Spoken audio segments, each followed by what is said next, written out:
Hey everybody, Yankee here. Now I know you see a P320 here and you're panicking thinking, this is going to be another video on whether the P320 is defective or not. No, it actually isn't. What we're going to do today is we're going to engage in a little thought experiment that someone in my live chat came up with the other night. They basically just wanted to know something simple. Is it safer to carry a P320 or a cocked revolver? You know, a revolver that's already got the hammer back ready to go. Because in a previous video, I said one of the reasons I didn't like the SIG P320 is because it's about as safe as carrying a 1911 cocked but not locked. And maybe even a little less safe because there's no grip safety on it. Which is why I said I would never carry a P320 or any striker-fired gun for that matter. So I already know that in my opinion, the P320 is not safe. I'm not saying it's defective or it works in any way it's not supposed to or doesn't work in the way it's supposed to, but just because of the way it's designed as sort of a semi-pseudo race gun that a lot of operators thought they could handle, I don't think it's safe for everyday carry, especially not for most people. But I also have to admit that carrying your revolver with the hammer already back is a really bad idea, and that's not safe either. Normally I love revolvers, but that's just not something you should do.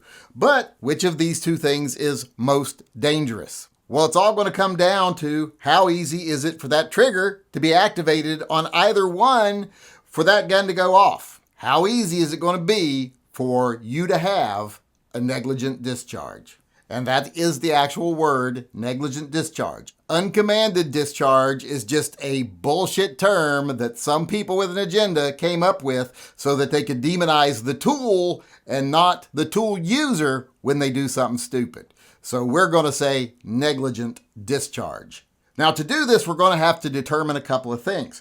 We're going to have to determine trigger travel. Which trigger needs to move more to have an ND if you accidentally touch that trigger, and trigger weight, which is actually lighter. So we're going to have to establish a baseline here for the SIG Sauer, and then we're going to have to get a cross-section of trigger weights and travels from different revolvers, because we're not saying is the P320 safer to carry than a cocked and locked Smith & Wesson J-frame.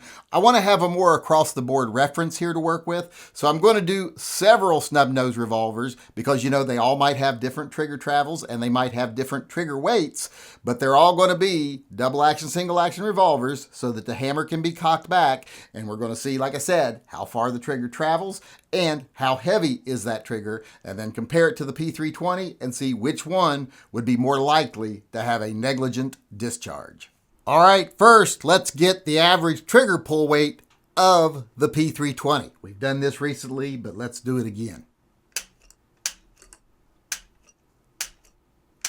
All right, the average we got just now was 3 pounds, 1.3 ounces. So pretty light trigger. Way too light for a carry gun in my opinion, but now let's see how the revolvers stack up. All right, first, a Smith & Wesson Model 60. Now, before I test the revolvers, though, I want to point out I'll probably be a little higher on the trigger on these, which will actually make the trigger a little heavier. I was a little lower on the P320, which actually made it a little lighter, so I'm actually putting the P320 at a disadvantage, but because the revolvers mostly have curved triggers, it makes it a little harder to put it at the bottom like I can on the P320. All right, the Smith & Wesson J-frame is coming in at right at 2 pounds. 2 pounds, 0.2 ounces. Now, this is not a performance center. A performance center one would probably be a little lighter. All right, next we're going to do a Colt. Now, this is a 38 Special and not a 357 Magnum. And you're going to be saying, well, that means the spring's going to be even lighter in this one. But, you know, it's pretty much the same weight as my Magnum carry. So I don't really think there's a lot of difference. And I'm going to use this one instead of the Magnum carry just because this is a newer model gun and the Magnum carry is old.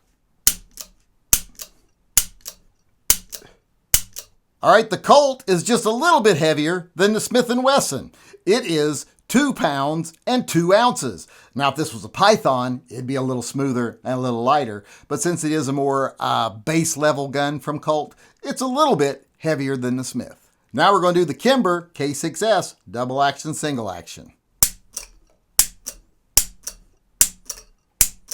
All right, the Kimber's the lightest one yet at 1 pound, 14 0.1 ounces. So it's a couple ounces under 2 pounds, and that's one of the reasons I love this gun, because it has an amazing trigger. Now lastly, for shits and giggles, let's test the Chiappa Rhino. It's kind of a different setup. You can't actually see the hammer because it's down here internal, but it is double action, single action. So let's see how it stacks up to the other guns. All right, the Chiappa Rhino ended up being the lightest one of them all at 1 pound, 9.3 ounces.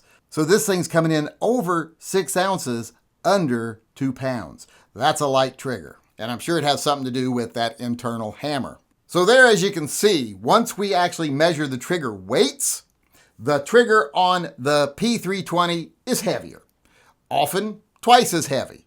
So the trigger weight is safer in the P320. Now let's see if we can get a base measurement of movement. Now this isn't going to be easy because I don't have one of the gauges to measure movement, so we're just going to have to eyeball it. Now we're just going to visually compare travel of the triggers. Moving quite a bit there. There, it finally went off. You can see it moved quite a bit. All right, now let's look at the revolvers, starting with the Smith & Wesson. And I think we can all see that these aren't going to move as far. There's not even as much room behind the trigger right now as there was movement of the P320 trigger. But let's just give it a go here. Barely moved. Now the Colt, barely moved. Now the Kimber, also barely moved. It might have moved a little further than the others. I can't really tell, but barely moved at all. And finally, the Chiappa Rhino, also barely moved. All right, after looking at those, it's pretty obvious that the P320 trigger travel is greater than any of the revolvers once they're cocked. They barely move at all. They're back to the break point. Now, I know a lot of people think that the SIG trigger only has to move like a micrometer for it to go off. No, it only has to move a little bit for it to take off the safety, the striker safety, but it still does have to move a little bit to actually activate the gun, and it has to move quite a bit more than those cocked revolvers. So it's safer from that standpoint as well. Now, the only other thing that might be a factor in this is that you cannot put the SIG in your holster and then very reliably cock the trigger. Unfortunately, it's already loaded, cocked, and ready to go when you're putting it in your holster. That's bad. With the revolver, you can actually put it in the holster and then cock it if you wanted to, which would make it a little more safe if it was in a secure holster where it didn't move at all.